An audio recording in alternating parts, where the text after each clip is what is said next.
પ્રદેશ સંગઠન મહામંત્રી મનોજ સોરઠિયા। આજે હું માન્ય શ્રી અરવિંદ કેજરીવાલજી, આમ આદમી પાર્ટીના પ્રદેશ અધ્યક્ષ શ્રી ઈશુદાનભાઈ ગઢવી સાથે તમામ પ્રદેશ નેતૃત્વનો ખૂબ ખૂબ આભાર માનું છું કે એમણે સુરત મહાનગરપાલિકાની અંદર સુરત મહાનગરપાલિકાને નેતૃત્વ પૂરું પાડવા માટે અને સુરતના લોકોની સેવા કરવા માટેનો એક તક મને આ વખતે આપી છે।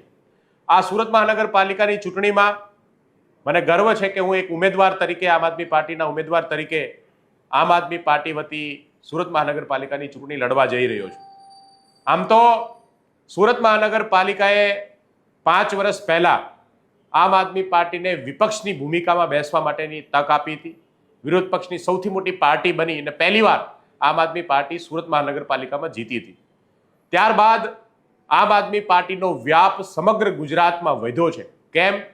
કેમ કે એક ઈમાનદાર પાર્ટીની, ઈમાનદાર નેતાઓની, યુવા નેતાઓની જે અકાળ ગુજરાતમાં પડ્યો છે, જે લોકો પોતાનું નેતૃત્વ ઈચ્છે છે, એવા સમયમાં આમ આદમી પાર્ટીએ ગુજરાતના યુવાનોને નેતૃત્વ કરવાની તક આપી।